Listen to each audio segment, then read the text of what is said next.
अमित शाह को दिल खोल के साधुवाद भी देना पड़ेगा। भारतीय जनता पार्टी का अध्यक्ष नरेंद्र मोदी का सिपह सालार अपने देश के अंदर लोकतंत्र के नाम पर जो शासक बने बैठे हैं। अमित शाह ने जो कल सदन में बोला कि हम यूनाइटेड नेशंस के ऐसे किसी चार्टर को नहीं मानेंगे। जैसे ही दिल्ली का चुनाव हारते हैं, आप के लोग लाठी चलाकर उन्हीं किसानों को हटाते हैं। उस वक्त अरविंद केजरीवाल वहां थे, सारी मॉनिटरिंग अरविंद केजरीवाल कर रहे थे। कांग्रेस पोषित जो वामपंथी थे, कन्हैया कुमार वो बता रहा है कि इसलिए बना रही है हाईवे सरकार क्योंकि बिहार में पानी बहुत है, और कह रहा है कि मेरी बात याद रखिएगा, पानी के लिए सब लड़ाई होगी। प्रधानमंत्री जब वो सबका साथ सबका विकास करते हैं तो इसमें कोई आपत्ति नहीं है। सौगाते मोदी की क्या जरूरत है भाई? आपको आया था अभी जब होली बीती तो आपको कुर्ता पजामा आया या कुर्ता धोती आया? घर के लोगों के लिए साड़ी आई, हिंदू महिलाओं के लिए, तो क्यों मुसलमानों के लिए? फिर आडवाणी अच्छे आदमी हो गए, मोदी अच्छे आदमी नहीं थे।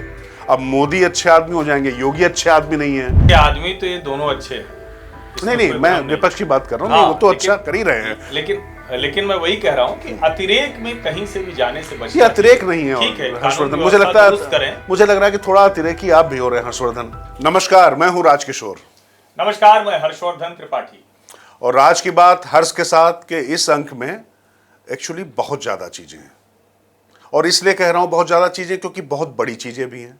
पहली बात तो यह है कि देश को गृह मंत्री क्यों अमित शाह जैसा चाहिए, इस पर जरूर हर्षवर्धन हम लोग चर्चा करेंगे, क्योंकि जो इमिग्रेशन बिल पारित हुआ है लोकसभा से वो कैसे ऐतिहासिक है और कैसे उसने यूनाइटेड नेशन से लेकर और तमाम जो फ्रॉड सेकुलर दल हैं और देश को खोखला कर रहे थे, ह्यूमैनिटी के नाम पर कैसे देशद्रोह कर रहे थे, उसके लिए एक करारा जवाब है। साथ ही बात यह भी होगी कि आखिर प्रधानमंत्री नरेंद्र मोदी जो ईदी बांट रहे हैं और योगी आदित्यनाथ अपनी रौ में पूरी तरीके से पिले पड़े हैं जिसको कहा जाए। और आपको पता ही है कि भाई रामनवमी, ईद सब आस पास पड़ रही है, और इसके साथ ही बात इस पर भी करेंगे कि ऐसे बांग्लादेश के बॉर्डर पर ममता बनर्जी घुसपैठियों के लिए पूरा अभ्यारण्य तैयार करे हुए हैं। और एक सबसे इंपॉर्टेंट बात हर्षवर्धन, जिस पर चर्चा हम लोग को जरूर करनी पड़ेगी शिद्दत के साथ में, क्योंकि वोट लेने के लिए किस तरीके से जनता की कीमत पर आंदोलन किए जाते हैं, और जो आंदोलन जीवी शब्द आया था, सिंगूर और नंदीग्राम पर सत्ता में आने वाली ममता बनर्जी अब टाटा को आमंत्रित करने को मजबूर है, क्योंकि विदेशों में भी जवाब देते उनको नहीं बन रहा है। साथ ही बात होगी कैसे हमारे महानायकों के अपमान की जो श्रृंखला चल रही है उसमें ये फ्रॉड सेकुलर दल सारी सीमाएं तोड़ते चले जा रहे हैं। लेकिन सबसे पहले हर्षवर्धन हमें लगता है आना पड़ेगा अमित शाह ने जो ये बिल, इमिग्रेशन बिल जो लाए, और जिसपे उन्होंने पूरी तरीके से साफ साफ कह दिया है कि ये धर्मशाला नहीं है।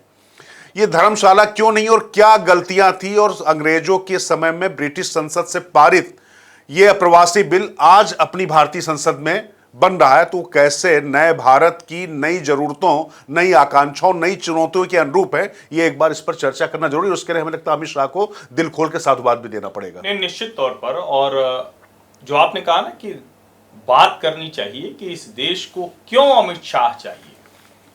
भारतीय जनता पार्टी का अध्यक्ष नरेंद्र मोदी का सिपह सालार, इस देश में जो सुरक्षा का तंत्र है उसको मजबूत करने वाला नेता, सिर्फ और सिर्फ राजनीति को जीने खाने पहनने वाला व्यक्ति। छवि एक ऐसी कह रहे, वो तो बड़ा गुंडा टाइप आदमी है, बड़ा तानाशाह टाइप आदमी है, लेकिन जो कुछ अमित शाह ने किया है उसकी अगर लिस्टिंग की जाए ना, उसकी सूची बनाई जाए, तब समझ में आएगा कि क्यों कहा जाता है। और देखिए, एक बात मैं कहूंगा, ये हो सकता है कि कुछ लोगों को थोड़ा उनके कलेजे पे लग जाए, दिल पे लग जाए, कि वो कहें कि अरे ये तो मोदी शाह युग में उनकी बात कर रहे हैं। लेकिन सरदार पटेल के बाद लौह पुरुष बनने का प्रयास जरूर किया आडवाणी जी ने। कोई ऐसा काम बहुत बड़ा नहीं किया, नहीं, सिर्फ वो उपमा ही रही, उपमा ही रह गई। लेकिन अब अगर अमित शाह को देखें, मैं नहीं कहूंगा कि सरदार पटेल के बाद दूसरे लौह पुरुष, ये मैं कहने का भी कोई जिसको कहे कि मेरी उसमें नहीं है कि मैं उनको कह के कुछ ऐसे करूं, उपमा कोई दूं। लेकिन जरा आप सोचिए, गुजरात के गृह मंत्री रहते हुए अमित शाह ने जो टेररिस्ट मॉड्यूल को खत्म करना, जो वसूली के गिरोह को समाप्त करना, जो पाकिस्तान प्रायोजित आतंकवाद को साइबर सिक्योरिटी जो आधुनिक संयंत्र के जरिए खत्म करना, वो काम किया। देश के गृह मंत्री के तौर पर कश्मीर से 370 हटाई और ठीक है, अभी भी हमारे जवान वहां वीर गति को प्राप्त हो रहे हैं, आतंकवादी हमला करते हैं, लेकिन अब आतंकवादियों के लिए अपनी जान बचाना मुश्किल हो गया है। हुर्रियत के लोग अलग होकर वो कह रहे हैं कि अब हम तो मुख्य धारा में आ रहे हैं, जो वंदे मातरम कर रहे हैं, वो वंदे मातरम कर रहे हैं। नक्सली लगातार अपनी जान की भीख मांग रहे हैं या आत्मसमर्पण कर रहे हैं। जो देश में बड़ा एक रेड कॉरिडोर हुआ करता था, लाल गलियारा होता था, अमित शाह ने उसको समाप्त किया। 26 मार्च यानी 2026 की मार्च तक उसको पूरी तरह खत्म करना है। अब हम लोग मणिपुर की खूब बात करते हैं, लेकिन मणिपुर की समस्या, ड्रग ट्रायंगल, वहां की जनजातियों के बीच संघर्ष, म्यांमार से चीन प्रायोजित जो हिंसा और उससे आने वाले लोग, और बॉर्डर खुला हुआ, और चर्च को भी आप इग्नोर नहीं कर चर्च सकते। को भी इग्नोर नहीं कर सकते। इन सब पर अमित शाह ने लगाम लगाने की कोशिश की है। बायोमेट्रिक सिस्टम शुरू किया, फेंसिंग शुरू कर दी है, और अभी जब सदन में इमिग्रेशन बिल प्रस्तुत हुआ है उसमें बड़े कमाल के आंकड़े हैं। भारत और बांग्लादेश के बीच की जो सीमा है, बड़ी तेजी में 2015 से जो काम शुरू हुआ था, जिसकी बुनियाद रखी गई थी, जो अमित शाह के गृह मंत्री बनने के बाद बहुत तेज हुई। नरेंद्र मोदी की सरकार में हर विदेशी का लेखा जोखा, कैसे वो आए, कितने दिन तक रहेंगे, उनका रिकॉर्ड क्या है, वो सब उसमें शामिल किया गया। और जो फेंसिंग हो रही है, कमाल की बात यह कि भारत की सरकार फेंसिंग कराने के लिए बांग्लादेश के साथ समझौता कर लेती है। अभी बांग्लादेश में सरकार बननी तो उनसे मुश्किल आती है, लेकिन उनकी मुश्किल तो नजरअंदाज कर दें। हमारे अपने यहां की जो राज्य सरकार है, पश्चिम बंगाल की ममता बनर्जी की, उनके कार्यकर्ता वहां जाकर अड़ंगा लगाते हैं। और इसमें अमित शाह बता रहे हैं कि 3 वर्ष लगे, 3 सालों में इस इमिग्रेशन बिल को तैयार किया गया है। और मूल रूप से कहें, गृह मंत्री मतलब, कई बार हम कहते हैं ना, विदेश मंत्री मतलब एक्सटीरियर मिनिस्टर, इंटीरियर मिनिस्टर, तो जो आंतरिक सुरक्षा होती है उसको ठीक करने का काम सरदार पटेल ने रियासतों को एक करके किया था। अमित शाह ने जो यहां के राज्यों के बीच में अलग अलग अतिवादी, आतंकवादी, अतिरेकी, उग्रवादी तत्व थे, उनको दुरुस्त करके किया है। और ये इमिग्रेशन बिल उसके एक कदम आगे जाएगा। अच्छा, अब इमिग्रेशन बिल में जो तमाम जो प्रावधान है उस पर आएंगे, लेकिन सबसे पहले जो बात हर्षवर्धन ने कही, कैसे बांग्लादेश की चुनौती से तो भारत अपने तरीके से निपट लेगा, लेकिन अपने देश के अंदर लोकतंत्र के नाम पर जो शासक बने बैठे हैं, वो कैसे अपने देश और अपने नागरिकों के हितों की तिलांजलि देकर क्षुद्र राजनीति के लिए, आतंकवाद को पोषित करने वाले तत्वों के लिए रास्ता खोलते। जो आ रहे हैं सबको मैं आतंकवादी नहीं कह रहा हूं, लेकिन लेखा जोखा एक देश के पास होना चाहिए कि नहीं होना चाहिए। 450 किलोमीटर पोरस बॉर्डर है जो पश्चिम बंगाल से जुड़ा हुआ है, और वहां पर फेंसिंग नहीं होने दे रही ममता बनर्जी। वहां से रोहिंग्या आ रहे हैं, बांग्लादेशी आ रहे हैं, और अमित शाह अगर ये कह रहे हैं कि कौन आ रहा है, कौन जा रहा है, उसका हिसाब किताब रखेंगे, तो क्यों भाई नहीं रखा जाना चाहिए? इसमें किसी को क्या दिक्कत हो सकती है? इसमें कहां से मानवाधिकार आ गया हर्षवर्धन? और भारत की सरकार ने जो स्टैंड लिया है, अमित शाह ने जो कल सदन में बोला कि हम यूनाइटेड नेशंस के ऐसे किसी चार्टर को नहीं मानेंगे जो हमारे देश को धर्मशाला बनाए, हमारे देश की सुरक्षा के लिए खतरा हो। और क्यों होना चाहिए? आप सोचिए, जब हम अमित शाह को कह रहे हैं कि आज हम चर्चा अमित शाह पर इसलिए कर रहे हैं, अमित शाह ने भारतीय न्याय संहिता बदल दी अंग्रेजों के जमाने की। ये जो इमिग्रेशन का कानून है, ये भी अंग्रेजों के जमाने का था, जिसको बदल कर ब्रिटिश संसद में था, ब्रिटिश संसद में था, हम उसी को लागू कर रहे हैं। यानी विदेशी का बनाया कानून विदेशियों के ऊपर नरम नहीं होगा तो क्या होगा, और जो अवैध तरीके से विदेशी घुसाए हैं उनको रोकने का क्या तरीका होगा। ये जो बिल आया है उस लिहाज से बेहद महत्वपूर्ण है। और मुझे लगता है राज्य सरकारों को भी, और बड़ा अच्छा उन्होंने कहा, पश्चिम बंगाल का मसला तो हम लोग बॉर्डर और वो सब जान जाएंगे, उन्होंने उस पर चर्चा करते हुए एक लाइन बोली है। उन्होंने कहा, कमाल की बात यह है कि कभी भी तमिलनाडु के सांसदों ने तमिल शरणार्थियों का मुद्दा ही नहीं उठाया। ये जरा आप सोचिए, भारत के श्रीलंका के साथ तो कभी भी रिश्ते नहीं रहे, यहां तक कि जब तमिल सिंघली विवाद रहा वहां जो लिट्टे के समय में, तब भी नहीं रहे। ठीक है, राजीव गांधी की एक बचकानी नीति की वजह से हमारी वो जो गड़बड़ हुई वो अलग बात है, लेकिन जो एक भारत और श्रीलंका का रिश्ता है, वो रिश्ता कोई पाकिस्तान की तरह नहीं है, वो रिश्ता दूसरे देशों की तरह नहीं है। और उसके बावजूद जो तमिलनाडु के सांसद हैं, जो डीएमके पार्टी है, जो द्रविडियन राजनीति करते हैं, उन्होंने तमिल शरणार्थियों का भी मुद्दा नहीं उठाया। तो एक तरह से अमित शाह जो पहले कहते हैं कि भैया भाषा के नाम पर बोलते तो तमिल में क्यों नहीं मेडिकल और बिल्कुल। डॉक्टर और इंजीनियर बनाते हो? तो अमित शाह ने वो भी उजागर किया जो ये कहते तो हैं बार बार हम संस्कृति, लेकिन दरअसल देश को तोड़ने, देश को कमजोर करने की राजनीति करते रहते हैं। बिल्कुल। दरअसल होता है क्या कि जो राष्ट्र की अवधारणा है और राष्ट्र के बारे में, राष्ट्र क्या है, कोई एक भौगोलिक टुकड़ा ना थोड़ी है, यहाँ पर हमारे और आप से ही देश है ना, और हमारा और आपका हित इसी चीज में है कि कोई भी अवांछित तत्व जब चाहे तब ना आ सके, और जो हमारे अपने लोग हैं उनकी सुरक्षा सुनिश्चित की जा सके, चाहे वो बॉर्डर के किसी भी पार बैठे हुए हो, चाहे वो तमिल हो चाहे बांग्लादेशी हो। अब ये जो इमिग्रेशन एंड फॉरेनर्स बिल 2025 है, इसके जो प्रावधान है, इसमें आप देखिए इसमें क्या दिक्कत है।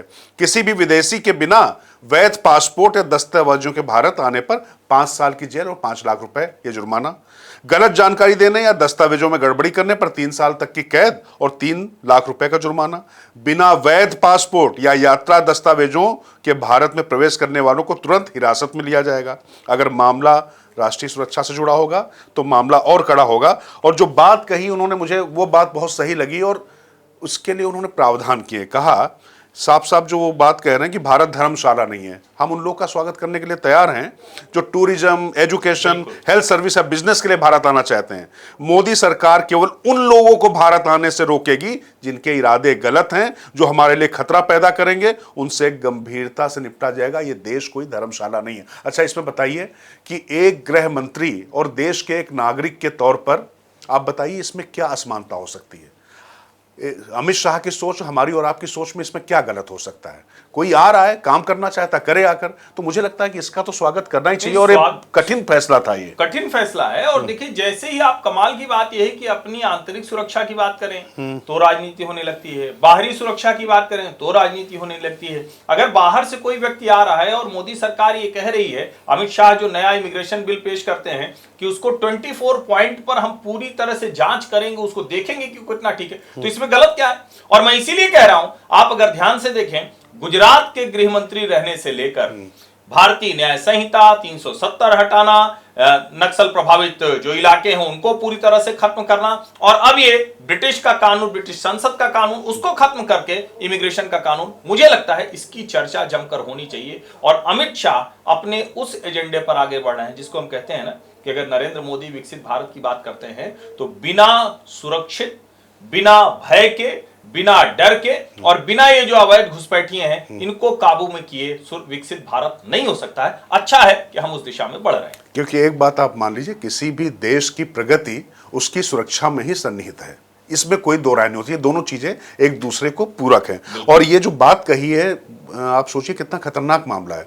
ये 450 मीटर जो है पश्चिम बंगाल वाली जो सीमा है हर्षवर्धन, वहां पर ज्यादातर जो अवैध घुसपैठियों के आधार कार्ड मिले वो 24 परगना के मिले हैं। इसका भी डेटा दिया गया है। तो आप सोचिए कितनी खतरनाक राजनीति हो रही है। चलिए अब इस राजनीति को थोड़ा और आगे बढ़ाते हैं। ममता बनर्जी की उस राजनीति पे भी चर्चा कर लेते हैं जो उन्हें लाल सलाम की पॉलिटिक्स के खिलाफ खड़ा करती थी, लेकिन वो कैसे जो है अल्ट्रा लेफ्ट हो जाती हैं और सिंगूर में टाटा की जो नैनो बननी थी पश्चिम बंगाल में वो नहीं बनने देती है। नंदीग्राम का संग्राम होता है, राजनीति खूब फलती है, ममता बनर्जी खूब फलती है, लेकिन पश्चिम बंगाल के लोगों का खून निचोड़कर और उनकी जो प्रगति की तमाम जो संभावनाएं थी, लाइफलाइन थी, उसको खत्म करके, काट करके वो बड़ा बनी। लेकिन अब क्या हो रहा है? और ये तमाम जो किसान आंदोलन और ये जो धरना जीवी जो बैठते हैं, उन सबके क्या मंसूबे हैं और इसका नतीजा क्या होता है, इसको दो घटनाओं समझ लीजिए।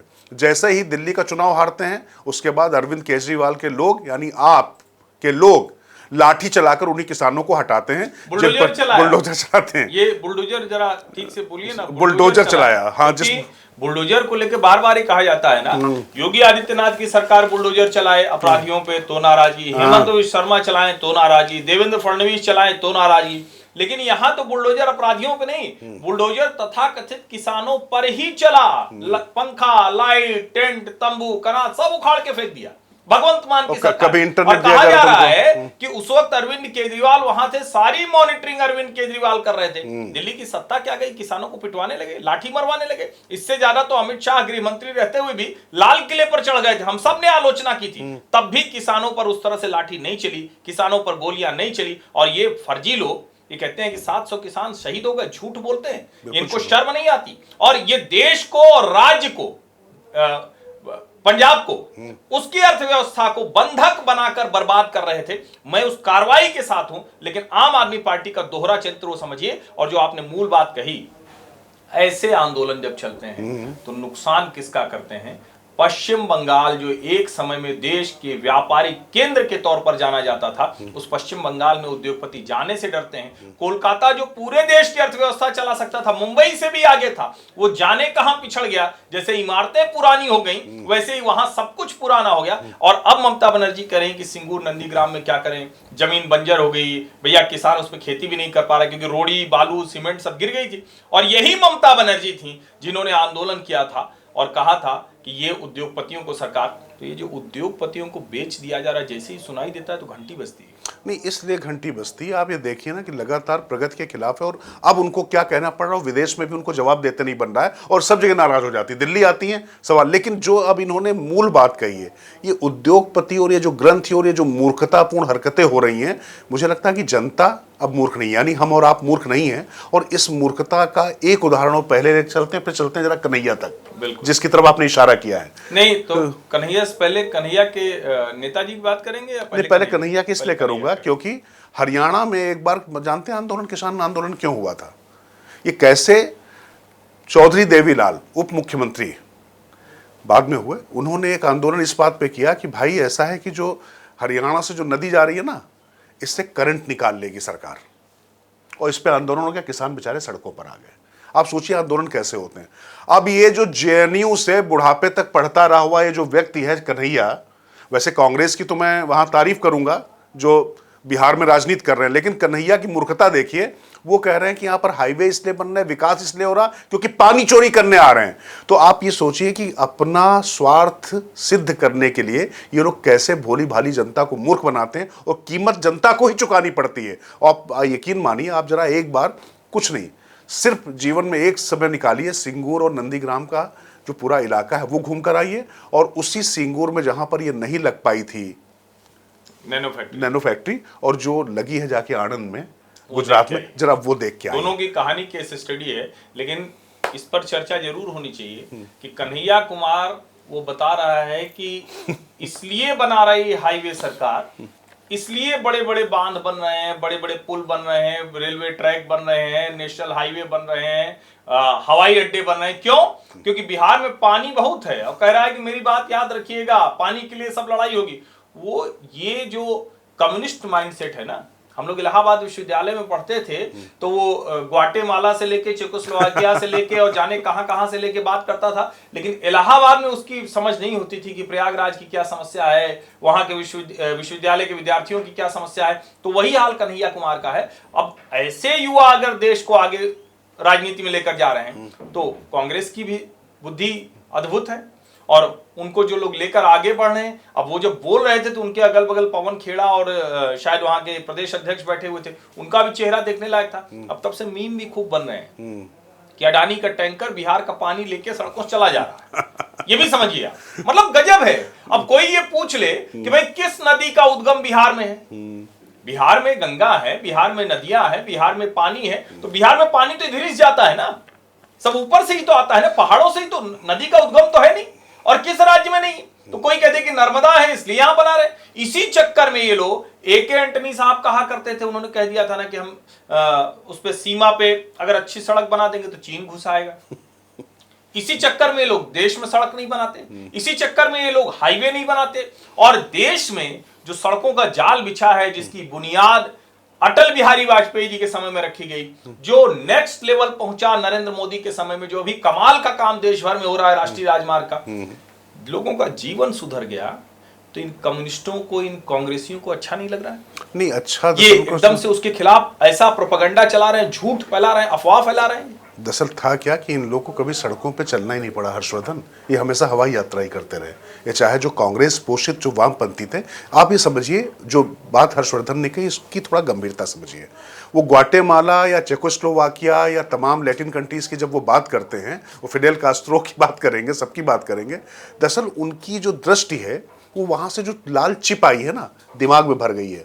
अब वो चाहे वो नक्सलवाद के रूप में परिणित हो, चाहे वो पंजाब में आप देख रहे हो, पंजाब भी नक्सलवाद का बड़ा गढ़ रहा है। पंजाब में तमाम जो चीजें आप देख रहे थे वो भी उसी तरीके से, आपको पता है ना कि स्वर्ण मंदिर में भी 200 से ज्यादा नक्सलवादी थे जिसमें ऑपरेशन ब्लू स्टार हुआ था। तो इसको आप छोटी चीज मत समझिएगा। ये जो कन्हैया कुमार कह रहा है ये मूर्खता नहीं है, ये एक विशियस साइकिल है। कैसे लोगों को गुमराह करके इस जो वामपंथी चिप के जरिए लोगों को सड़कों पर उतारकर प्रगति बाधित करने की कोशिश की जाती है। क्योंकि हाईवे जब बन रहा है तो ये पैदल हो गए हैं, अब इनको अपना पैदल होना भा नहीं रहा है। अब इनको लगता है अब कैसे अपनी दुकान चले, क्योंकि भाई हाईवे भी अब ज्यादा बन रहे हैं, पुल भी ज्यादा बन रहे हैं, एयरपोर्ट भी ज्यादा बन रहे हैं, लोगों को नौकरी के अवसर भी ज्यादा मिल रहे हैं, भारत के पासपोर्ट की ताकत भी बढ़ रही है, तमाम जो अराजक तत्व हैं उनको सही जगह भी दिखाई जा रही है। अच्छा, कुछ भी कानून के खिलाफ नहीं हो रहा, कानून के खिलाफ हो उस पर बात करिए। बात संविधान की करते रहे और संविधान विरोधी हरकतें कौन कर रहे हैं आप ये सोचिए। लोगों को पूरी तरीके से काट देने वाले जो संविधान विरोधी हरकतों की जब हम बात कर रहे हैं तो ये अभिव्यक्ति की स्वतंत्रता पे भी थोड़ी बात कर ली जाए। हम नहीं, अभिव्यक्ति की स्वतंत्रता से पहले ये बात कर लें कि लालू जी के चंगुल से कांग्रेस अब निकल रही है।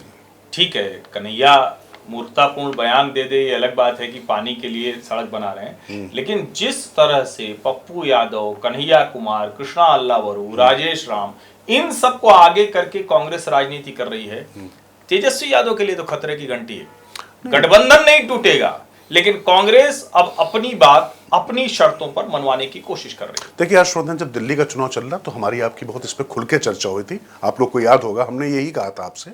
कांग्रेस को यह समझ में तो आ चुका है कि उसकी सबसे बड़ी शत्रु भारतीय जनता पार्टी नहीं है, दरअसल वो उसके सहयोगी दल हैं जो कांग्रेस को बहुत सीमित देखना चाहते हैं। और इसका सबसे बड़ा नमूना यह है कि एक समय चुनाव के पहले अगर आप याद करिए तो राहुल गांधी की आवाज में तमाम विपक्षी दल आवाज मिला लेते थे। आज की तारीख में संसद में देख लीजिए, नेता प्रतिपक्ष हैं, उन्होंने स्वघोषित नेता प्रतिपक्ष कर दिया था। थक भी गए क्या राहुल इधर जब बोल रहे थे कि हमको बोलने नहीं दे रहे हैं, हमको तो बोलने ही नहीं दे रहे हैं, तो बड़ा मतलब लग रहा था जैसे एनर्जी खत्म हो गई है, ऊर्जा कुछ कम रह गई। नहीं, अब ऊर्जा क्या कम हो गई, अब तपस्या कर नहीं पाए। और दूसरी बात यह कि देखिए संसद वाले वो हैं नहीं, समझ है नहीं उनको संसद में आचरण कैसा करना चाहिए उनको है नहीं। कभी आंख मार देंगे, कभी किसी के गले पड़ जाएंगे, कभी जो है बड़ा ठीक है भाई बहन का प्यार बहुत अच्छी बात है, लेकिन उसकी भी अपनी सदन में तो सांसद है ना, तो ऐसे तो फिर कोई पिता पुत्री होंगे, पिता पुत्र होंगे, माता पुत्री होंगे, माता पुत्र होंगे, भाई भाई होंगे, भाई बहन होंगे, वैसे थोड़ी ना होता है। सांसद है वही भी। सोनिया गांधी राहुल गांधी रहे तो सोनिया गांधी वहां लड़ना थोड़ी राहुल को करती थी, मेनका गांधी वरुण गांधी संसद में रहे। और सबसे बड़ा उदाहरण तो मैं कहता हूँ अखिलेश यादव, डिंपल यादव अभी आते हैं सदन, दोनों पति पत्नी है, लगातार आते हैं, एक गरिमा पूरा एक ग्रेस वहां पर बना रहता है। ऐसे तमाम लोग आते रहे, तो कुल मिला के थोड़ा सा संसद की गरिमा रखनी चाहिए। और मुझे लगता है कि इस पे इस तरीके के जो आरोप लगाकर विषयांतर ये, इसके अलावा और कुछ नहीं। अखिलेश यादव ने सदन में तो गरिमा रखी लेकिन बाहर तो सारी गरिमा तोड़ दी।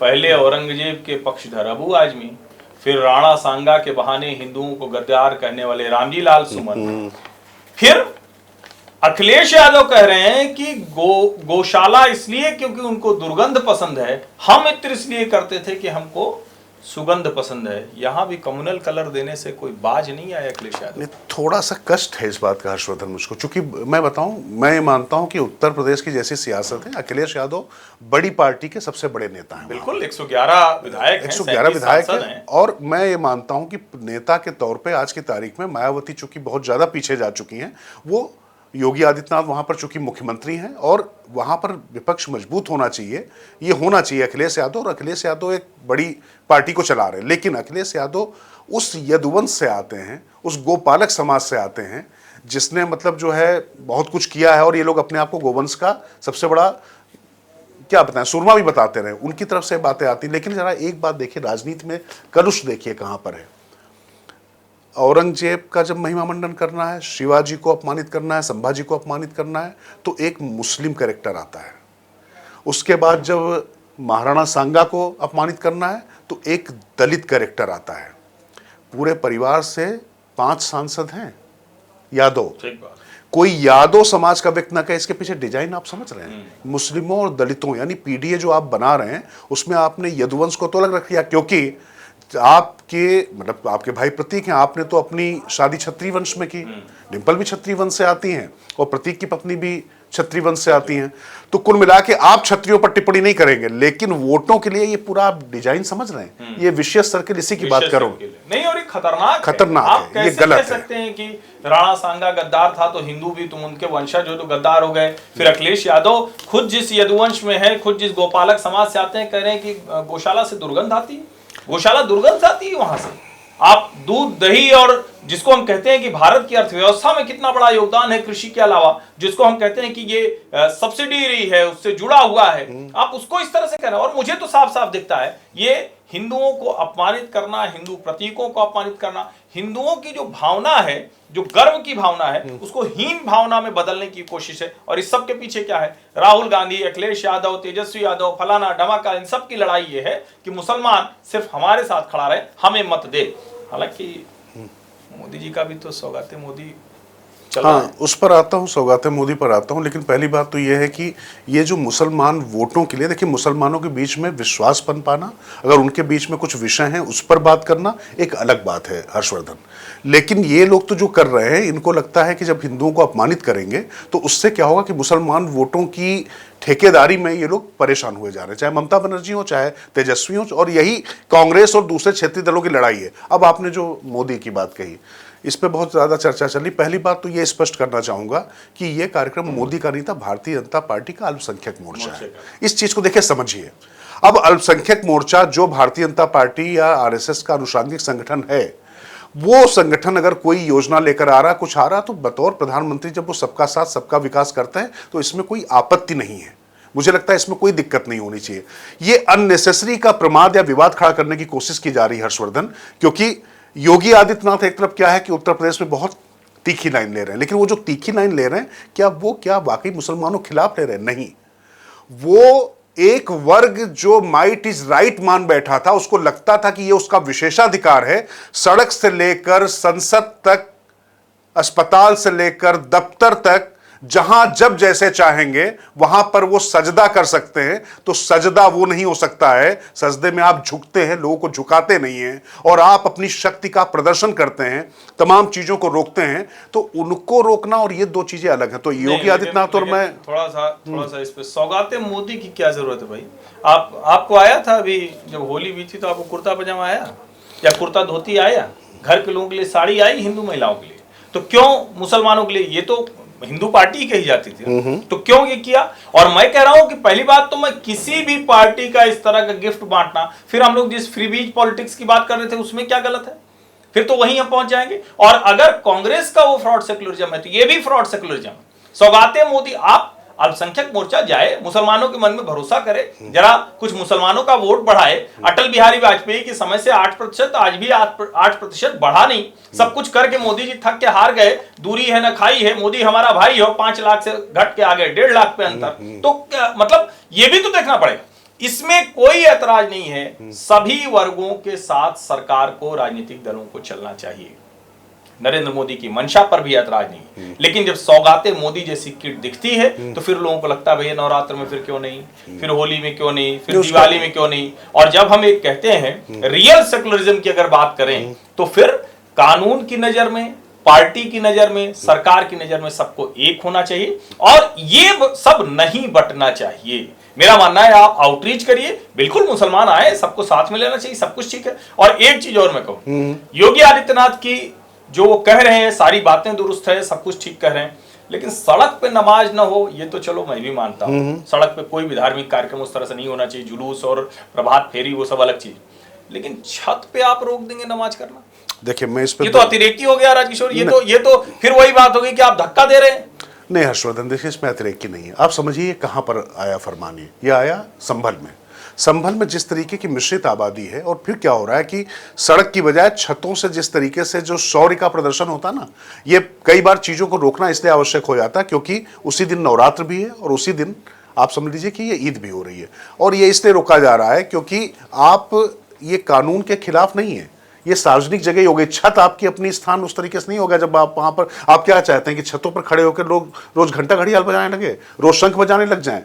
इस तरीके प्रदर्शन करने लग जाएं। लेकिन अपनी छत पर आप पूजा करना, आप नमाज करना या आप घंटा घड़ियाल भी बजाना, इसको कैसे कोई रोक सकता है? नहीं, छत अगर आपकी खुली हुई है, वो सार्वजनिक जगह है, और जब जहां पर मकान आपस में जुड़े हुए हैं, आप संभल की आप डेमोग्राफी भी तो देखेंगे, वहां पर इस तरीके का फ्लैट कल्चर नहीं है हर्षवर्धन, वहां पर सबकी छतें जुड़ी हुई हैं। और आप याद करिए कि इसी संभल में जुलूस के दौरान किस तरीके की हरकत हुई थी। एक लड़का चढ़ गया था, जाके उसने झंडा वो करने की कोशिश की थी, उसके बाद उसको कर दिया। तो प्रशासन के लिए ज्यादा जरूरी आपकी ये जो छोटी मोटी अहमन्यता है उसको दूर करना, या उसके लिए वहां पर कोई दंगा ना हो, किसी की जान न जाए, ये ज्यादा करना। और ये कानून के खिलाफ नहीं है, छत पर भी ये रोक लगी हुई है, इसमें कोई दिक्कत नहीं है। लेकिन एक बात जो आपने कही है नरेंद्र मोदी वाली, उसको मैं पूरा जरूर करना चाहूंगा। एक बात देखिए हर्षवर्धन, जो आपने कहा ना कि दूसरा दल कर रहा, तीसरा दल कर रहा, तमाम लोग रोजा इफ्तार कर रहे हैं, सब कुछ कर रहे हैं, उसको लेकर भी बहुत सारी बातें होती रही। मैं फिर कह रहा हूं कि भारतीय जनता पार्टी का अल्पसंख्यक मोर्चा है, उसने एक अपना कार्यक्रम बनाया, और उसने अगर कहा कि वो अपने सबसे बड़े चेहरे की तरफ से ये ईदी देना चाहता है, और ईदी का कल्चर मुस्लिमों में है, तो जो जिस कल्चर के तहत चीजें हो रही हैं, और प्रधानमंत्री नरेंद्र मोदी को आपको यार ध्यान रखना पड़ेगा कि चाहे वो गल्फ कंट्रीज हो, चाहे मुस्लिम कंट्रीज हो, वहां पर पाकिस्तान को अलग थलग रखने से लेकर आतंकवाद के मोर्चे पर पूरी तरीके से भारत के साथ खड़ा रखने में उन्होंने सफलता पाई है। और प्रधानमंत्री नरेंद्र मोदी से भारतीय जनता पार्टी के नेता नहीं, इस देश के प्रधानमंत्री हैं, और अंतरराष्ट्रीय दबाव किस तरीके से यहां पर काम करते हैं, उस लिहाज से अगर कोई भी प्रश्न उठ रहा, कोई भी सवाल उठ रहा है, तो मुझे लगता है कि इसका फालतू का वितंडावाद खड़ा किया जा रहा, और योगी और मोदी का एक कंट्रास्ट पैदा करके विपक्ष वो कर रहा है। तो विपक्ष क्या चाहता है? विपक्ष की आप एक वो देखिए पूरी जो रणनीति थी, पहले अटल बिहारी वाजपेयी अच्छे आदमी थे, आडवाणी अच्छे आदमी नहीं थे, फिर आडवाणी अच्छे आदमी हो गए, मोदी अच्छे आदमी नहीं थे, अब मोदी अच्छे आदमी हो जाएंगे, योगी अच्छे आदमी नहीं है, हेमंत बिश्व शर्मा अच्छे आदमी नहीं है। देखिए आदमी तो ये दोनों अच्छे हैं, नहीं, मैं विपक्ष की बात कर रहा हूँ, वो तो अच्छा कर ही रहे हैं। लेकिन मैं वही कह रहा हूं कि अतिरेक में कहीं से भी जाने से बचना। ये अतिरेक नहीं है हर्षवर्धन, मुझे लग रहा है कि थोड़ा अतिरेकी आप भी हो रहे हैं हर्षवर्धन। नहीं, अब मान सकते हैं इसे, लेकिन मैं ये मानता हूं कि इस तरह से कुर्ता पजामा ये भी एक अतिरेक है, और छत पे नमाज पढ़ने से रोकना ये भी एक अतिरेक है। कानून व्यवस्था बनाइए, सब कुछ दुरुस्त कीजिए, लेकिन ये जब होता हुआ दिखता है तो कई बार वो धारणा बनाने में एक कहें कि लोगों को आसानी हो जाती है, और जिसको कहते हैं विपक्षी होते हैं, जो लोग आरोप लगाने वाले होते हैं, वो मजबूत होते हैं। तो समाज में वो भी जरूरी है कि वो संतुलन बना रहे। नहीं, वो संतुलन बना रहे, लेकिन मैं कहता हूं कि जिस जगह की ये बात कर रहे हैं आप, एक ही जगह की ये बात कही गई, और सीओ जो वहां पे संभल में अनुज कुमार है, उसने भी तो एक बात कही थी, उसको लेकर भी बड़ा अतिरेक हुआ कि भैया अगर सेवई खिलाते हो तो गुजिया भी खा लो। तो ठीक बात है ना। आखिर ये बताइए, हम जानते हैं हमारे यहाँ जो मुसलमान दोस्त हमारे सिवई भेजते, उन्हीं क्या तुम गुजिया भेजे? फालतू थोड़ी ना हम चले जाएंगे, अच्छा जो भी मिल रहा है तो अच्छा गुजिया खिला दो। और तो और छोड़िए, हम हिंदुओं में भी तो उन्हीं के यहाँ गुजिया लेके जाते हैं जो हमको गुजिया देने आता। तो उसमें सीओ अनुज चौधरी के बयान में मुझे कोई दिक्कत नहीं, एकदम दुरुस्त बात नहीं। इसीलिए जो आप बात करें, दरअसल ये मुझे लगता है कि आप भी थोड़ा फ्रॉड सेकुलर के जो है थोड़ा सा बहकावे में आ गए। मैं इसलिए कह रहा हूँ, आमतौर पर आप आते नहीं है, क्योंकि छत वाली जो रोक लगाएगी वो इसलिए बहुत नितांत आवश्यक हो जाती है, क्योंकि वहां पर परिस्थितियां ऐसी हैं, और संवेदनशीलता के लिहाज से ये तय करने का अधिकार प्रशासन का है हर्षवर्धन, ये राजकिशोर या हर्षवर्धन का नहीं है। वो वहां पर समझ रहे हैं कि वहां पर अगर कोई ऐसी अप्रिय परिस्थिति खड़ी होती है तो फिर इसकी जिम्मेदारी जवाबदेही कि हम और आप लेंगे। बात है, इसमें कोई दिक्कत नहीं है। और हमने देखा भी कि होली और जुमे की नमाज के समय वही पुलिस प्रशासन, वही सब कुछ जो मस्जिद को ढका था, उसने बड़े अच्छे से शांतिपूर्ण तरीके से किया। तो अच्छा है, सबके बाद शांति बनी रहे, और बेहतर हो कि थोड़ा फ्रॉड सेकुलरिज्म पार्टियां करना बंद करें सबके। अब जैसे वो जयंत चौधरी जो है ना, उनका जो है थोड़ा थोड़ा जीवित हो जाता है बीच में। अब वो आ तो गए एनडीए में, लेकिन रहे तो बहुत दिन तक हैं अखिलेश यादव के साथ में, तो अब उनको जॉर्ज ऑरवेल याद आ रहे हैं, और वो ये कह रहे हैं कि तुलना तो खतरनाक है। आपको क्या निरंकुश शासन चल रहा है यहाँ पर? इतना आपको लग रहा है तो आपको फिर नहीं रहना चाहिए, उसका हिस्सा छोड़ देना चाहिए। हाँ भैया, जाओ छोड़ो। एक चौधरी तो वो है अनुज चौधरी, एक है जयंत चौधरी। आप इस तरीके से देखिए, और आपको जो है पूरी तरीके से पैदल हो गए थे, सरकार में आ गए, और सरकार बिना सत्ता के नहीं रह सकते हो, हमें मालूम है, छोटे दलों के लिए दिक्कत है। तो वहां पर आके अच्छा वो मुसलमानों के बीच भी मैसेज नहीं दे रहे हैं, वो तमाम ये जो वामपंथियों को ही मैसेज दे रहे हैं। देखिए, मैंने जॉर्ज ऑरवेल पढ़ा हुआ है, वो बता रहे हैं कि 1984, दरअसल ये एक उपन्यास है जॉर्ज ऑरवेल का, जिसमें उन्होंने लिखा था कि कैसे एक निरंकुश पुलिस शासन है, और उसमें वो आपकी सांसें लेने तक पर बंधक बना देता है, और कैसे आप रहें, कैसे खाएं, कैसे बैठे, कैसे पिए। तो ऐसी परिस्थिति तो नहीं है। इसी पुलिस प्रशासन ने, योगी के पुलिस प्रशासन ने सुनिश्चित किया कि किसी भी मुसलमान को उसकी इबादत से रोका ना जा सके। ऐसा एक भी इंस्टांस अगर आप बता दें तो हम बात करना छोड़ दें इस पर। लाउड स्पीकर उतरा तो योगी के शासन काल में, अगर मस्जिद से उतरा तो मंदिर से भी उतरा। तो मुझे लगता है इसमें तो कोई भ्रम है ही नहीं। लेकिन जो कुणाल कामरा और रामजी लाल सुमन जो कर रहे हैं, और अब कुणाल कामरा के पक्ष में बहुत लोग खड़े हो गए हैं, और ये जो सारे लोग खड़े हुए हैं उसमें एक वो है ना, एक लाठी राठी दुराठी, वो भी पैसा दे रहा है उनको, वो सब कर रहा है। ये वही कुणाल कामरा है जब कंगना रनौत का बीएमसी ने सत्ता शासन का दुरुपयोग करके जब गिराया तो कहा था मुझे तो मजा आ रहा है, मुझे तो बड़ा आनंद आ रहा है, और आज की तारीख में वो कैसे रोना रो रहे हैं। तो ये सब छुच्छाट लोग हैं। कहेंगे थोड़ा आप भी मजा लीजिए। वैसे तो हम किसी भी हिंसा के पक्ष में नहीं होते हैं, चाहे वो रामजीलाल सुमन के घर पर हो या फिर कुणाल कामरा जिस स्टूडियो में थे, लेकिन अगर आप मजा ले रहे हैं तो मजा लीजिए थोड़ा। लोकतंत्र में कई बार अराजकता को दुरुस्त भी करना होता है, चाहे वो शाब्दिक अराजकता हो, मानसिक अराजकता हो, चाहे वो प्रतीकात्मक तौर पर इस तरह से कोशिश हो। और मैं फिर कह रहा हूँ, किसी को भी व्यंग्य सहने की क्षमता होनी चाहिए, लेकिन व्यंग्य कहना भी तो आना चाहिए।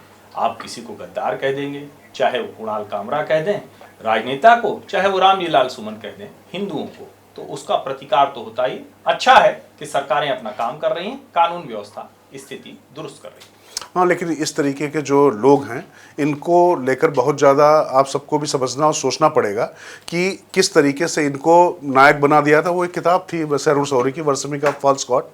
तो ये जो झूठे देवताओं की जो पूजा करने का जो परंपरा चल रही, मुझे लगता है कि इन सब पर जो है इसी तरीके से रोक भी लगती है। चलिए, मुझे लगता है कि लोकतंत्र सबको दुरुस्त करता है। लोकतंत्र सबको दुरुस्त करता है ना, तो ये जो भेड़ तंत्र जो चला रखा था तो वो तो नहीं होना चाहिए। तो लेकिन चलिए, आखिरी मुझे लगता है कि हर्षवर्धन इसके साथ में कि बढ़िया है, बढ़िया नवरात्रि बन रही, सब बन रही, और कश्मीर से लेकर कन्याकुमारी तक सब कुछ दुरुस्त हो, और कहीं पर किसी भी तरीके का कोई लूप होल अगर बचता है तो उसको दूर करने के लिए सरकारों को मिलकर प्रयत्न करना चाहिए। इस प्रत्याशा के साथ में आज के अंक में हम लोग आपसे इजाज़त लेते हैं। नमस्कार। बहुत बहुत धन्यवाद।